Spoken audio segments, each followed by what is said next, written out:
Hello, beautiful people. My name is Davi. I'm joined by Abe and Charlie. Welcome back to another Tony Tuesday. How you doing? And for our viewers and listeners, we hope you guys are doing well. And as announced last week, this episode is also available on Patreon, Uncut Reaction. Also, the discussion portion of the show available on Apple Podcasts and Spotify. And if you're new here and you just found our channel, please consider subscribing and joining our community. We love you guys. We appreciate the support that it's been going, man. It's going really strong. We love you guys. We love Tony Tuesdays. We can't wait to get into this episode. Before we do that, Abe and Charlie, how you guys doing? Good, man. Good. We're getting our new setup. What percentage of the way there would you say, Charlie? Like 85. 5. Inching closer. Still pending on some things to be delivered. Yeah. But we're getting there. Changing angles. People are probably like, what the hell is going on? But before we get into this episode, Abe, can you read some comments from our season premiere of season 2? Yes, I can. The first one here comes from Poshana. As great as season 1 is, it still feels stuck in the 90s at times. This is when The Sopranos becomes its own thing. Elite. Ooh. I think we definitely saw the shift even from the first episode. Like filmmaking wise, it felt kind of like a slightly different tone, and just in general the style changed a little bit. So if that sets the tone for what we're coming up against in the rest of the series in season 2, then I'm excited. All right, next one here comes from Blue Shadow 777 at minute 331. I'm so glad to have heard you say it's very clearly a drama, but you can definitely find the humor in all the episodes. This is exactly the point. A lot of people seem to think it's a comedy and a drama. It's not. What they perceive misguidedly as comedy is just a reflection on the everyday comedy we all experience in our everyday lives. It's the natural humor we all encounter in our human interactions. In other words, it's not pushed as intentional comedy. Ooh, that's written beautifully. Yeah, I have seen though some other people say, and to be fair, for us, we are not entirely experts on David Chase and the creators of the show, but I have heard some people say that where David Chase had said that there were times where he didn't know if he was making a comedy or a drama. I don't know how accurate those comments are. People that are really fans of the show probably know better than us, but what we can say is that it's a very different tone than like a Barry, where that's a very, very much a comedy drama. Where half the time you're laughing, half the time you're like, holy shit, what's going on? But I do agree with the sentiment that a lot of this is humor found in the everyday faults and human error and things that we see. Just very relatable humor in some of it. I feel like that will probably be an ongoing conversation as we keep watching. Yeah. So it's going to be interesting to see that develop. Next one here comes from Jimbo. I appreciate all the deep stuff you guys get into with the story and all your theories for the characters' motives, etc.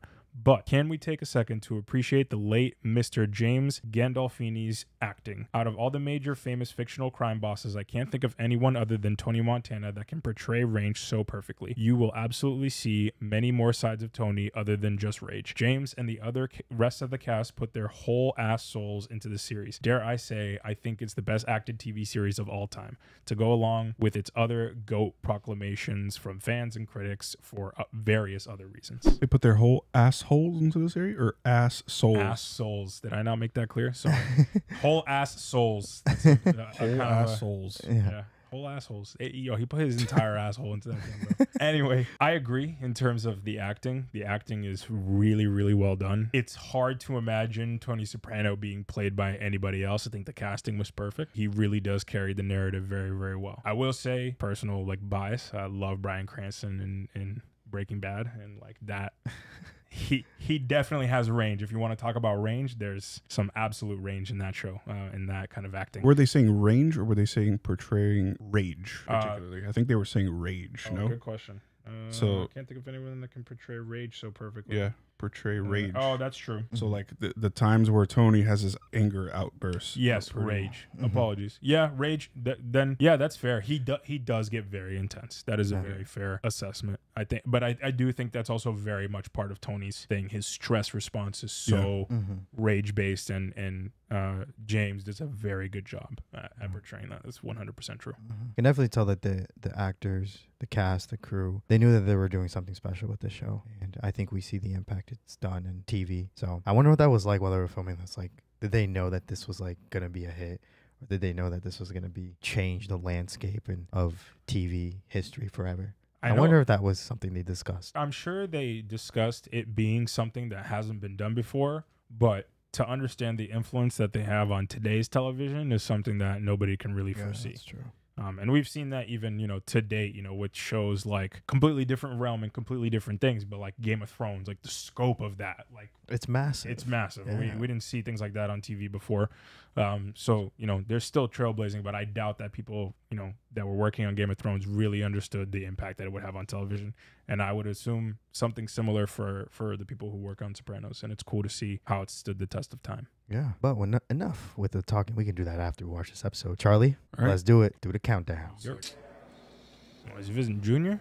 My nephew's visiting his uncle, who loves him. I got nothing to say to you. So many tragedies and near tragedies to those close to you, huh? Don't be so fucking smart. Things could have gone the other way, my little nephew. Yeah, but they didn't. Or his breathing bothers me. This problem you and me had, I want you to know your mother had nothing to do with it. She's dead to me. She's a sick woman. She don't have all our marbles. Who the f*** are you kidding? It's killing you that people are talking. That an old woman made an asshole out of you. Not half so bad as certain rumors floating around this place about you. How Tony Soprano likes to fluff up his mother's pillows so she can get a nice long sleep. You want to make all this nonsense disappear? Make peace with her. We told that fat bacala. Tell him to come out from his mouse hole. I want to see him tomorrow. Who was he talking about? Honestly, I am not sure. The black joint fitters, like all black artisans, has been shut out of the union. Same man's cadence reminds me of MLK a lot. I'm a very preacher, Yeah. very reverend. So what does that say? No more Massaron? Unfair, something about minorities. Since then, we have spilled our blood in Korea, Vietnam, and Iraq. Masseron's the company, so they're trying to unionize against the company. I see.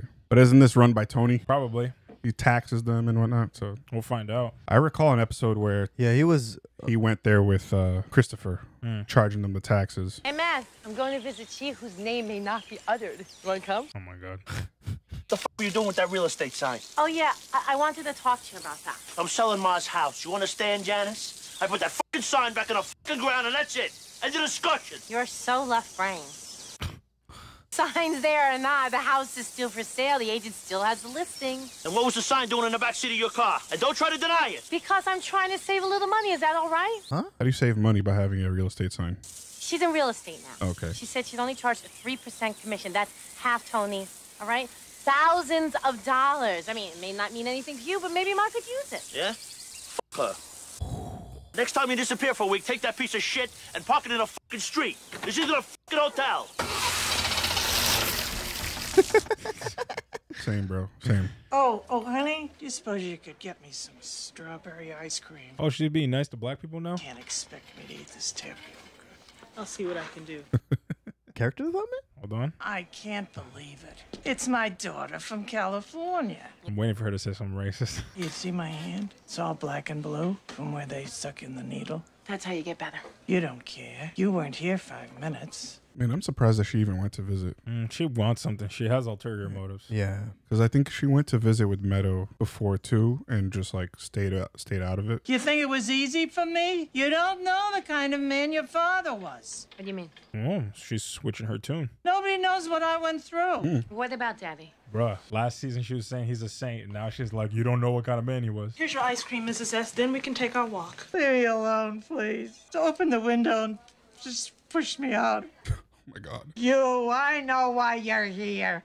You're gonna fool me for a second. You're here because you want to take my house. We all knew that. Someday, I hope you have children of your own, and they treat you like this. I gave my life to my children on a silver platter. This is bullshit. You think she's, like, a little bit bipolar, too? Possibly. Just borderline personality disorder. That's what Dr. Right. Muffy said. Right. He's an old song. Not enough minorities doing the joint fitting. You were told the Joint Fitters Union is under my uncle's jurisdiction. I know, but if you could pave the way for me to talk to your uncle so he could maybe send some guys down and, you know, make it uncomfortable. So this is the guy that actually owns the construction company? Is this the fat guy that he was talking about? Bocciolieri, Yeah, There we go. the last man standing. I don't want to say nothing, Tony. A lot of funerals in your corner of the world, huh, Bobby? Bro, him standing here with front of the butchery with all the butchered animals behind him. I want you to talk to that bald cocksucker who calls himself my father's brother. Tell him I'm gonna let him keep on earning. You tell my uncle that he gets to keep 5%. 5% of his shy, his sports betting, same with the coke. The Joint Fitters Union, it's all his. Okay? Now, Bobby, listen, this is very important. He also gets to keep his stripes. As far as the feds are concerned, they got the boss of the family in jail, awaiting trial. Even if they hear different, it creates confusion. Now, as far as the rest of everything that Junior owned, it's now mine. I'll get this to him, Tony. What I'm getting is that they're keeping Junior still at the top. Yes. Yeah, obviously, unquote. quote unquote. Yeah. By label, yeah. But that also keeps like the FBI a little bit more off of Tony's tail because we saw them swapping the, taking off his. Yeah. I'm sure they know though. Sure, but for him, he's trying to keep up as put up a facade or whatever, some sort of veil to confuse them. How are we feeling? Did he have surgery? Bottle injection went great. You'll feel the difference in your back in a couple of days. Buzz me when he feels ready to leave. Yeah, we'll buzz you, honey.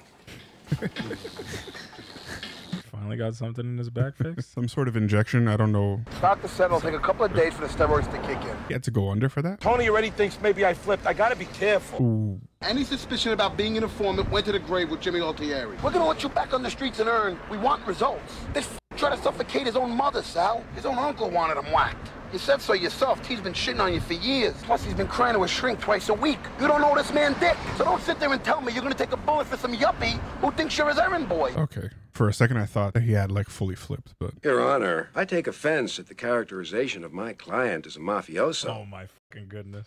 The oxygen tank is next level. Oh my God. In his condition, Mr. Soprano has every right. In his condition. Mr. Soprano is suffering from a very benign illness, a few clogged arteries, Your Honor. I'm leaning towards releasing this man from lockup, unless you can demonstrate a serious flight risk. Mr. Soprano, if I approve this, you will be under what is called house arrest. You understand this concept? Not really. Can't do that, bro. As soon as he gets out, he's gonna go south of the border. Your Honor, the government asks for an electronic bracelet. While we certainly agree to house arrest, we are asking that Mr. Soprano not be further persecuted for yet to be proven allegations. Mr. Soprano, do you have any problem with wearing an electronic bracelet? It sounds like Nazi Germany to me. Obviously, you need a history lesson, sir. Who are you? She scared the shit out of me. Jesus ain't got nothing to do with it. Looking for your son. Is he around? You a friend? Is he around? We'll be back here soon. Well, come on in. You were a good-looking guy back then. Still am. Still got the same teeth as in that picture. Picture was taken 57 years ago. So that makes you... Old. Come on. How old are you? 75. Add 8 more and you got it. 83. Get the fuck out of here. It looks great. Dust for 83. So you're 28 years old when World War II starts. It's a little long in the tooth, isn't it? 43, they was taking everyone, no matter how old or how ugly.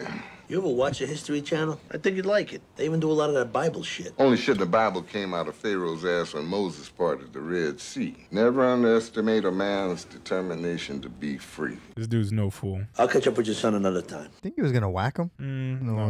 No, you can't broad daylight. Just Yeah, look, no, I don't no, think no. he'd do it himself. If I'd have known you were gonna get out so fast with this medical shit, I never would have talked to that calzone with legs. He gave me the message. Be grateful I'm letting you earn. How'd you swing this? It's Dr. Shrek. He's Marnie Shrek's kid. Monty the bookie's son is a cardiologist. Law says feds can't bug your doctor's office. Lets me use this place whenever I need to conduct business. So you heard about Masseron Construction? Bacala is taken care of. The joint fitters know he speaks for me. It's gotta go 60-40 my way. Did you do what I asked? That's enough with that shit. That woman is dead to me. You let it go. Why the f should I? She's my brother's wife. She doesn't realize what she says half the time. I heard your radio debut on those tapes the feds made at Green Grove. So she doesn't know what she's saying half the time. Well, which half did you listen to?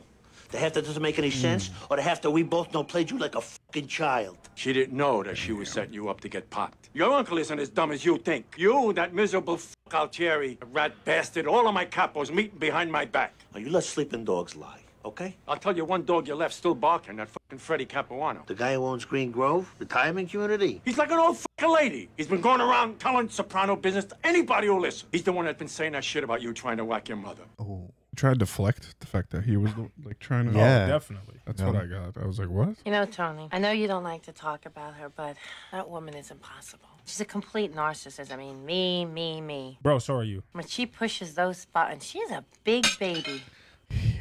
You're pushing the buttons. Too.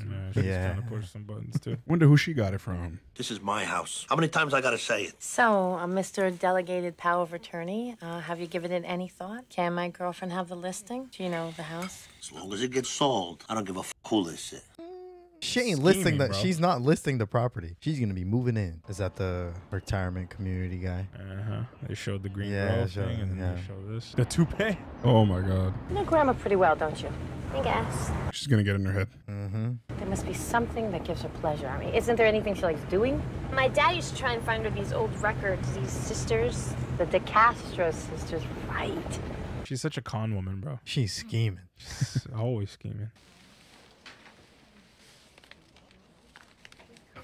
Yeah, you're so very discreet. Hey, bro, check out this magazine. Excuse me, where's the men's room? Oh, she's back playing the records. You're awake. Oh my god. Oh my god. What is that music? Non descadate ma, Pavrani. Did you burn it? I never forgot how much you liked a good tenor. This one pissing me off, man. Such a manipulator. Yeah. Look at the family she comes from, bro. I know, right? It's like, who should learn that from? It's in her DNA. Damn. She's crazy though, because she's manipulating the manipulator. That's facts. Like, you're getting to the ultimate gaslighter. Yeah. That takes levels. So she's crazy. Very toxic, but all right, Janice. I'm so Yeah, dead. this is what she's actually into. Some reggae and whatnot. There's the pot. Yeah. Oh, no. Bro, you need a bigger car than that, bro. That's just not practical for you. I think it's time for you to start to seriously consider salads. If Tony's telling you that, bro, you gotta. I mean, get off my car before you flip it over, you fat. Yo.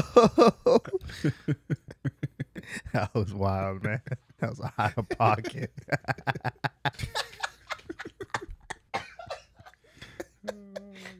You good? No, I don't know why I thought that was so funny, bro. That shit cracked me up. His execution was No, the spot comedic timing on, was yeah. perfect, bro. Oh my god. So good. Bless us, our Lord, on thy gifts you are about to receive from thy bounty. Oh. Oh, she's high as hell Oh, too, yeah. right? Yep. Janice, you know what time we eat. If you're gonna be late, call. Or you're not gonna eat. Don't send me to bed hungry, Daddy. Sausages, Janice? Oh, I forgot. You don't eat pork. In that way. Oh, I get it. Oh my god. Carmela's face there too, bro. I haven't seen him like by the pool in a hot minute. And I was about to say, we've only really seen Jersey in like warm weather. That's true. Listen, when you were in Seattle, you ever drive by Jimi Hendrix's house? Yeah, it's these like little playful moments. It's so interesting. Her rehab therapist says she's making tremendous strides, and it's not going to be long before they release her. How can she make tremendous strides when there's nothing wrong with her in the first place? It's called face-saving therapy. The patient has to believe that they're getting therapy, but she's going to need a place to stay. Dead people don't have houses. Daddy bought that house. Tell you what, take her back to Green Grove. What, the nursing home? It's a retirement community. Love how he is the one saying it's a retirement community now. You can't get nobody good anymore. They're on fucking drugs, or they're compromised with the law, or they're young and they don't listen to orders. It's all me. Well, I hope you don't feel that way about me, Tony. It's just this back. You done plenty. You paid your dues. It's Tony Soprano. Oh, these guys. Oh, Jesus Christ. my gosh. Oh my god. That's not good. Am I supposed to be sitting here, you fucking idiots? Yeah. Duh. Dudes are so stupid. I want to talk to your foreman. You want to talk to the foreskin? You a wise ass motherfucker, huh? Well, keep your mother off the streets and I won't fuck her. Jesus Christ. That punch was wild. Oh, Jesus. Oh, shoot. Oh. Oh my Old god. school. This is literally a race war. What the hell? Yeah. Oh.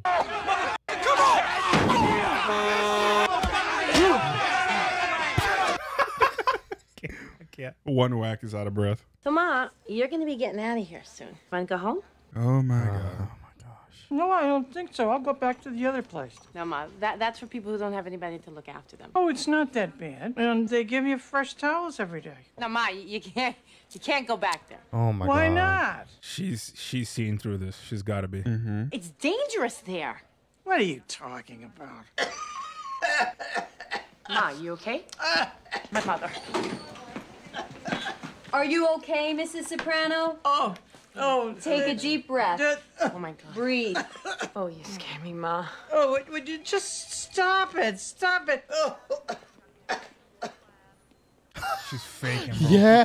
Did you see that? Crazy. I tried to talk to her about a DNR, and she got very agitated. DNR? Do not resuscitate. It's to save the family a lot of anguish and decisions at a difficult time, when there is no quality of life. All right, I'm sorry, Tony, but the hospital is going to need a decision on this. Auxiliary B, what the fuck? That was us right before this episode. HDMI 1, HDMI 2. into a coma, and they have to keep her alive with tubes and machines because you won't sign a DNR. What? When she becomes a vegetable, she's not gonna give a fuck about anything. To deprive your mother a place to live. I mean, to deprive me of my chance to make peace with my mother. You know what, Janice? Take her. You can have her. The two of you in that house, you deserve each other. It'd be worth it just to watch. Be like whatever happened to baby Janice over there. Oh my God, is this Chef Emerald? Oh, let's go. Emerald Lagasse. Bang! Grandma, what's DNR? Who? DNR, it's initials. Like, I do this report on DNA, but I heard Dad and Aunt Pravati talking about your DNR. Oh, God. Because that's what's confusing. Like, DNA, everybody's got that. She thinks I should have a DNR? Or that Dad should give it to you or something. Because what if you went to a coma or something? The gears in her head are turning. Tony's not gonna sell the house. When you get released, we're gonna take you back home. Really? Yeah. And I'm gonna live with you. Why? So you cannot resuscitate me? Second what? I think you should go live with your daughter, Mrs. Soprano. If you knew, man, you wouldn't be I'm saying gonna that. leave all my money to you, honey. Where'd I put my money? You know, this is very important. No, I must have put it somewhere. Oh, come on, sit to me. No, you don't fool me. Yo. I know what you're thinking about. My name's Janice. Janice, Mom. You named me. It's something else you threw away of mine. What the? That was crazy. I didn't tell you where I put that money. Let's not worry about that. Bro, what? Oh my God. Jesus. Uh-oh. Oh shoot. I thought that was gonna be really bad, but yeah, probably hurt his back. Bro, that was wild. Someone died in the fight. Had to be. Someone They're died? singing the Yeah. spirituals, yeah. Yeah. What's all this? My father's passed away. Oh no. So it wasn't the fight, he just passed. Sure ended a demonstration bust up. Oh, damn. So that was playing with the both of The them? guys went a little too far. Rashi and Taylor almost lost an eye. Yeah, how'd you do overall? Mazaroon gave me 5 no-shows. Are we whacking up 2.5 each? 3-2.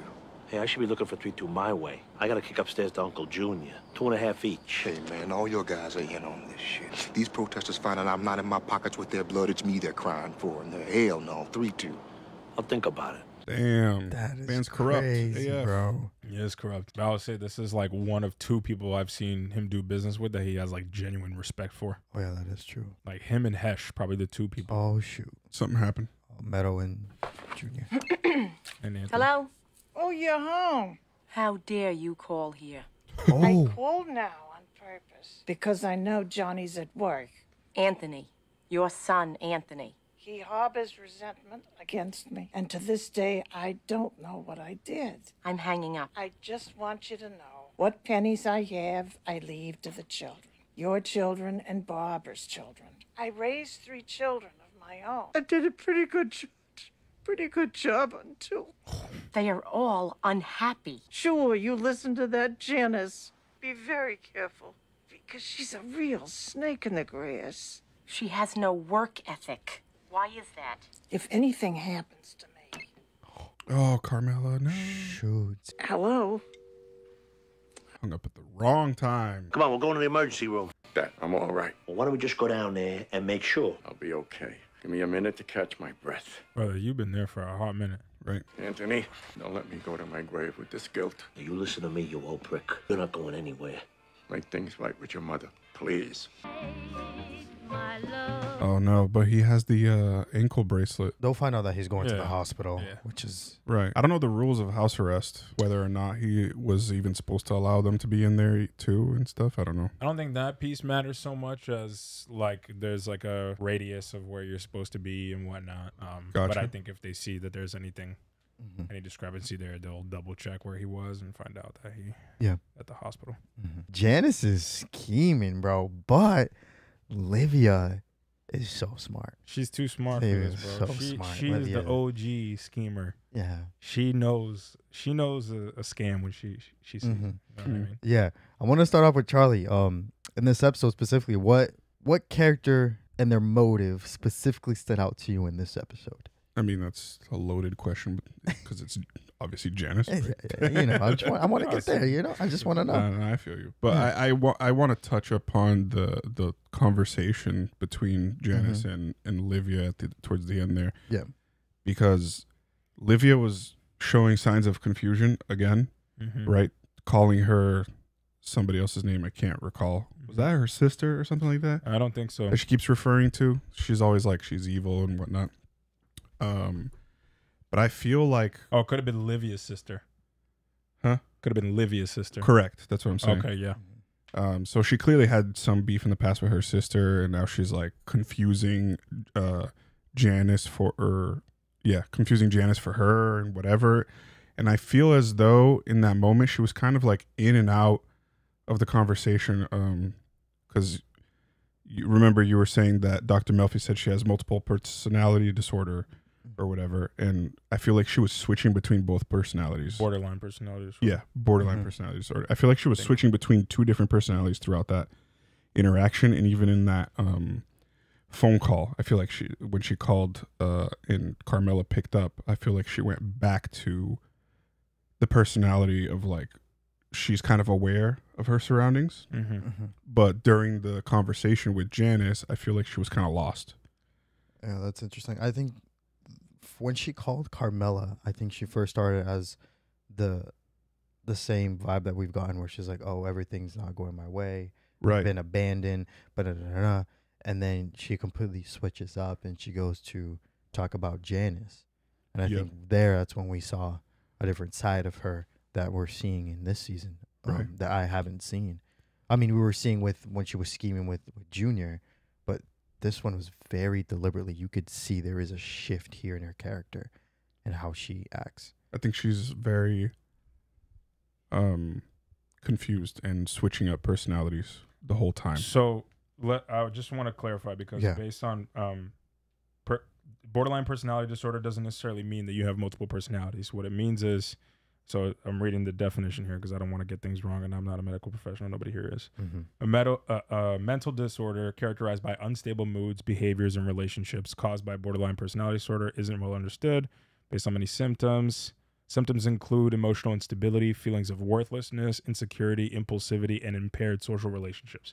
So then I wonder if it's just because of it being in the 90s, them not knowing as much about this as now, and it's technically multiple personality disorder is what she has instead of borderline personality disorder, because she's switching up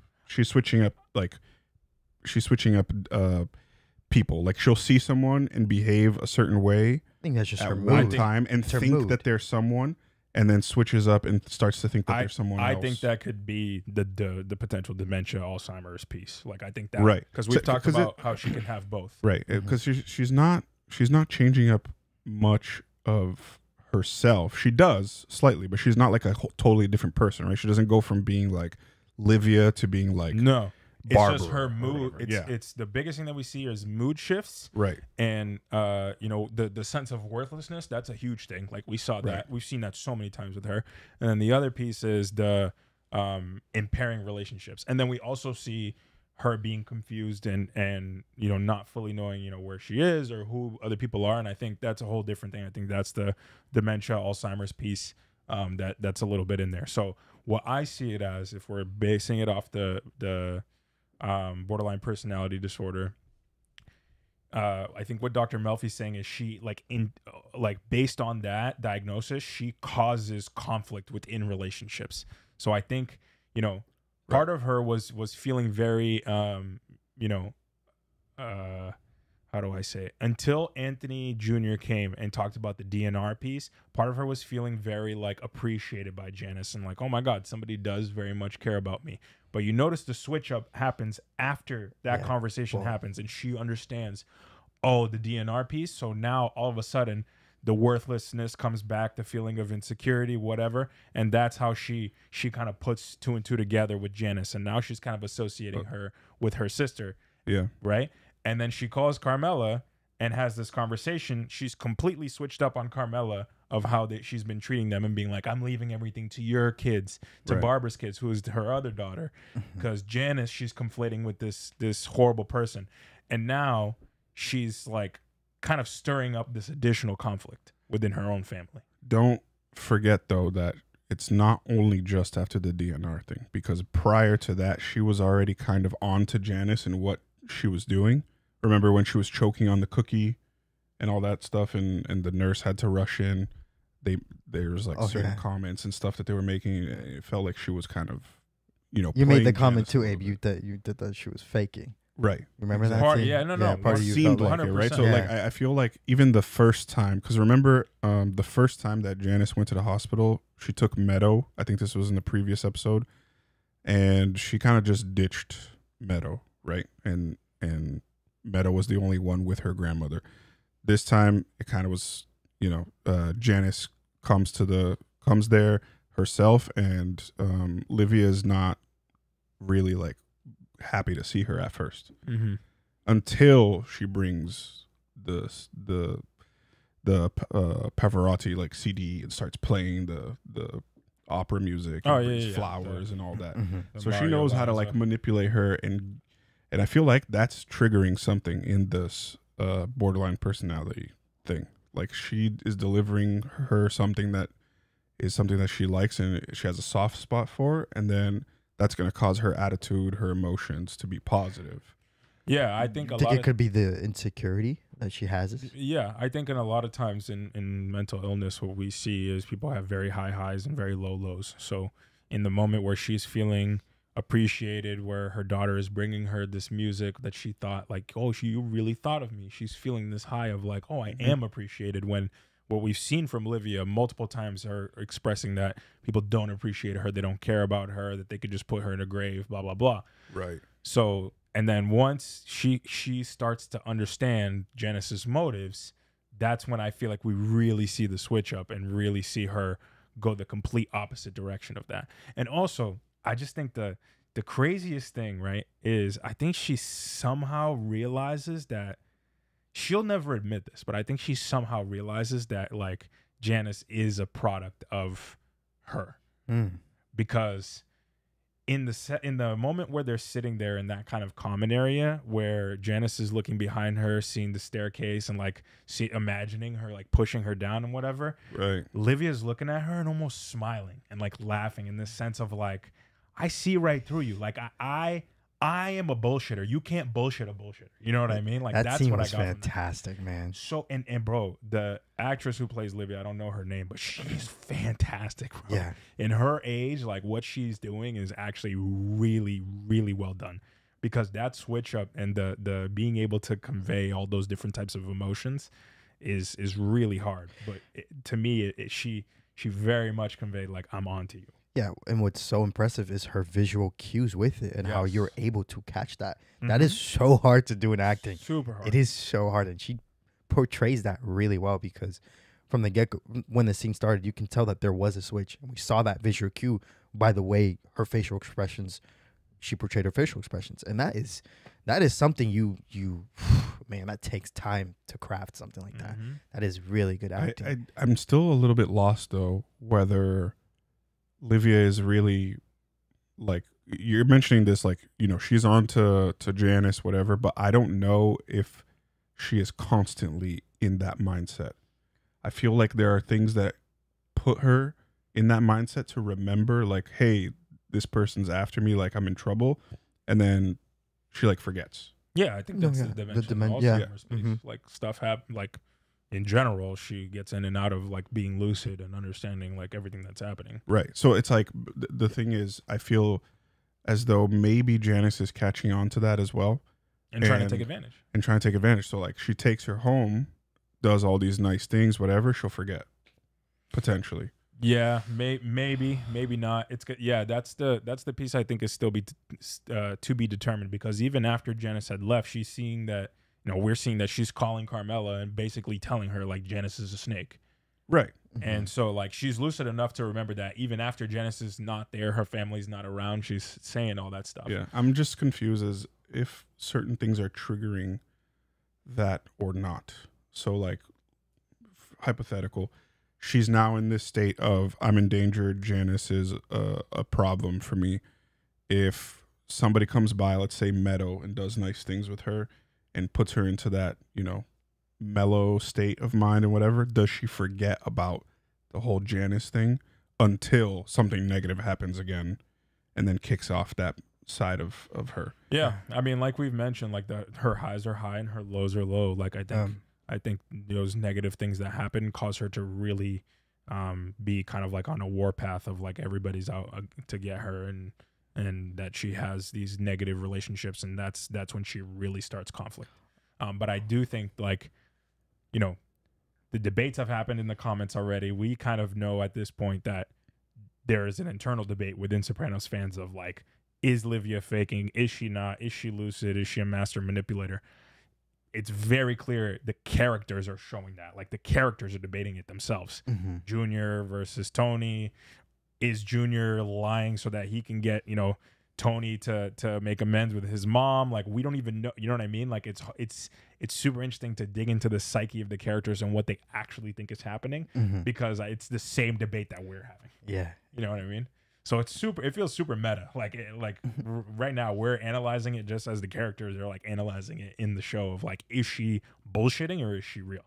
And that's what's super dense and like layered about her character, is that there's this continuous debate of like within the family too. Yeah, that's exactly, crazy. Exactly. Wow. And that's true. And that's how she also is stirring up conflict, and that's part of the multiple personality thing, or borderline personality thing, excuse me, where she very much is the catalyst for starting conflict within her family and her close relationships. Yeah. I mean, let's look at Janice. I mean, what she did prior in episode 1, where, you know, she started to learn more about, you know, Livia by taking Meadow to the hospital. And then from there, she took Meadow on a drive, talked to Meadow about Livia, understanding what Livia likes, what she doesn't like. So I think maybe you are right, where we're going to see instances where Livia may forget, and that's where Janice can take advantage of it. So I don't know. That's going to be fascinating to see. Yeah. And maybe Meadow could be the middleman in all of this, where Janice will depend on Meadow to be that person. I don't know. That's fascinating to just see develop. But I want to talk about Tony this episode, whereas the episode prior we were seeing his psyche a lot more with the panic attacks, and where in this episode we saw something different, where was it Janice that said, "Excuse me, I'm sorry for putting something about his feelings." Yeah, not being considerate feelings, and he just said, "Thank you." Right. And I was like, okay, that's development right there for Tony. Obviously, I know next episode he can go on a rage, but to be fair, I think that was pure sarcasm. Yeah, it was. But what do you guys think of Tony in this episode? What stood out to you in his business and his relationship with Junior? So one of the first things that I caught in when Charlie was mentioning how like his breath was bothering him, I feel that when he's like anxious in an angry way, or like upset, like the breath gets heavier, and you know, there's clearly things like a burden on him in a way. I think one, kind of, you know, hashing out this relationship with Uncle Junior and trying to do all that is a stressor.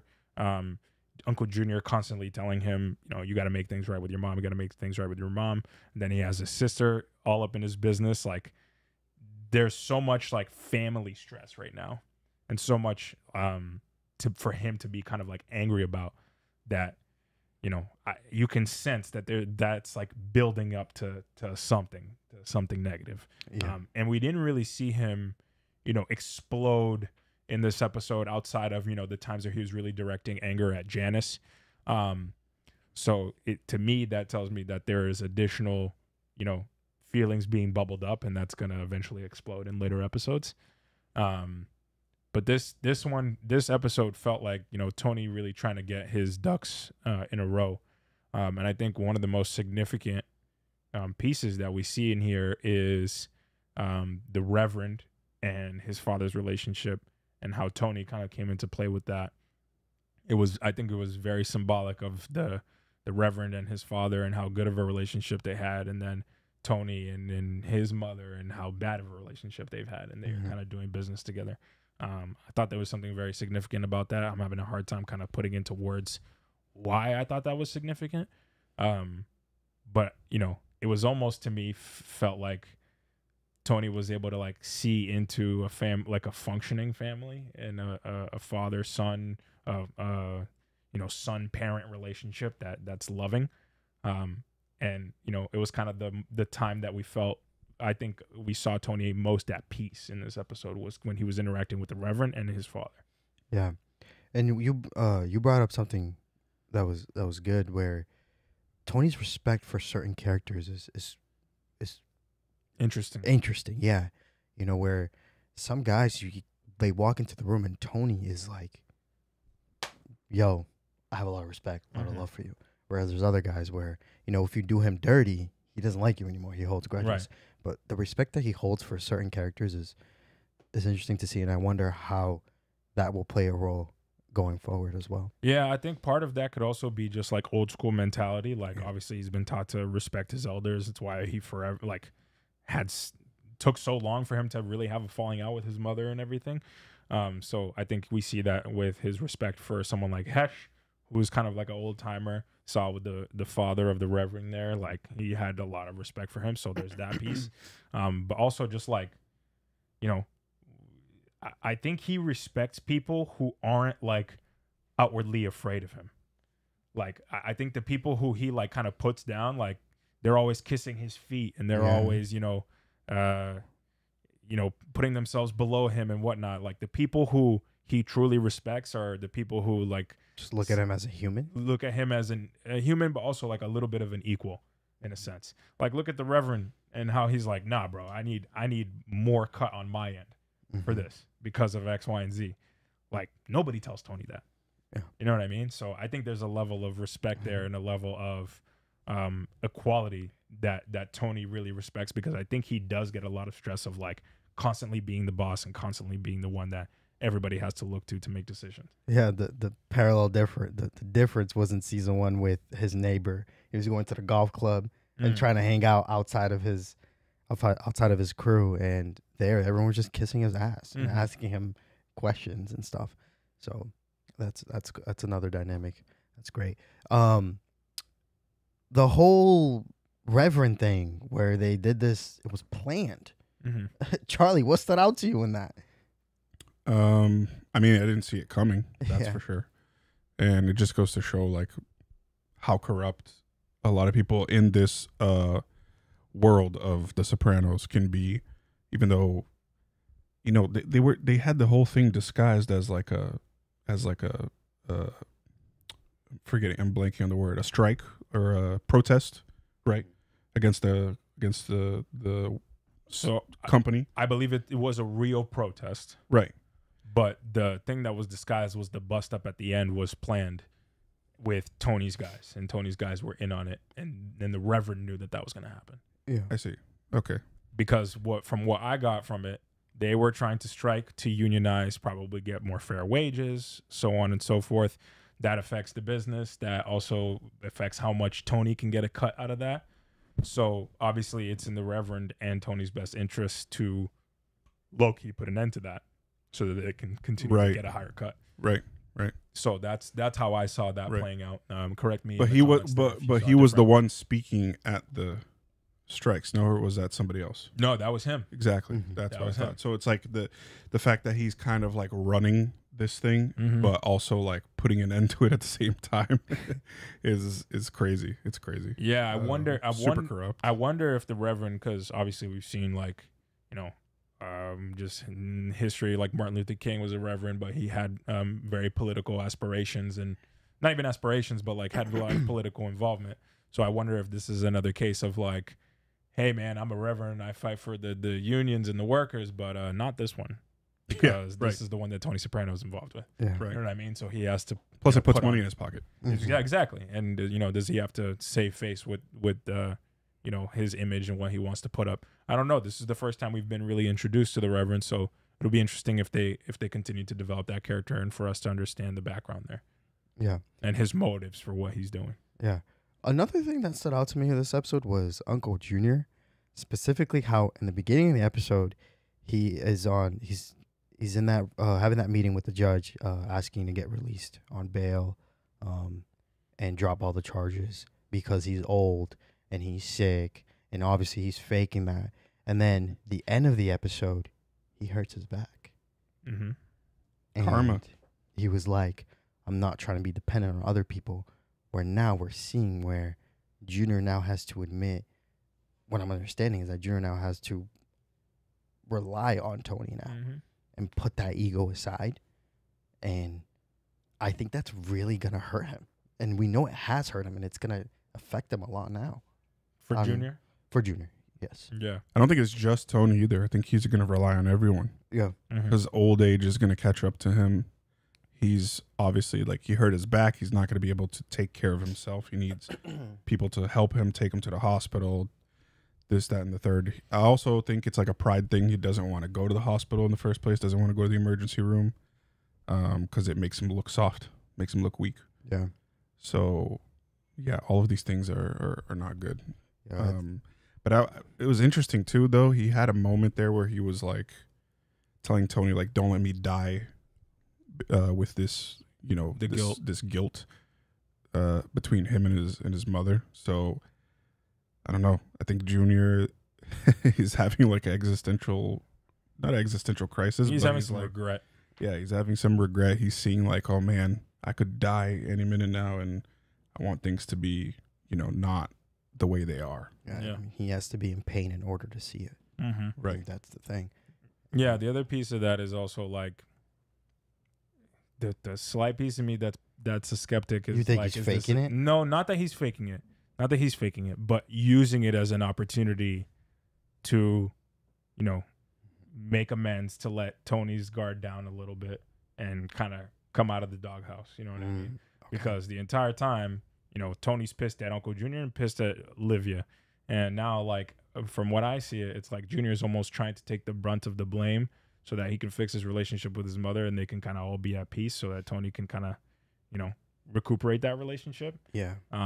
Because the entire time that he sees Uncle Junior as part of that, then he's an enemy, and he's able to hold that leverage over him. So, you know, part of me wonders if he's trying to get Tony to kind of let his guard down by making amends with his mother. I do think that obviously Junior's an old dude, and, you know, they kind of outlined that with all the hospital visit stuff. Like, it was very foreshadowed throughout the entire thing. He was wearing an oxygen mask in the beginning, being supported by that. He's going to like this doctor's office to have secret meetings, and then at the end he breaks his back basically, and he's like refusing to go in an ambulance. It's all feels very connected. Yeah, I think it was Junior that said it this episode. Correct me if I'm wrong, but he said, my father told me that he said, don't let yourself get old. Yeah. And that resonated with me because towards the end, we clearly saw Junior, you're old. Yeah. And maybe do you think he was coming to an acceptance of that, or do you think he's still in that internal conflict? Yeah, I think he's battling with it because obviously, like, the man needs to go to the hospital and he's like almost refusing to help. But, you know, that quote that you mentioned, he's also kind of realizing, he's like, I'm not the young, you know, spring chicken. You know, I'm not the young man that I once was. I don't have the benefit of youth anymore. Yeah. And before we go, I want to ask you guys, Charlie, filmmaking wise, what stood out to you in this episode? Was there any shot that you're like, wow, that was dope, or anything? Not per se, not per se, but it just looks like the cameras they're using are more up to speed for a big series of this magnitude, but still kind of looks 90s-ish, early 2000s-ish. I think this is 2000 already. I think that's the style they're going for. Heavy, like film grain. Yeah. Kind of rugged. But yeah. But dang. With that being said, y'all, thank you so much for watching and listening to this discussion. We appreciate the love. Please comment your thoughts on this episode, and we'll be back for more Tony Tuesday. Peace, y'all. Adios. See ya.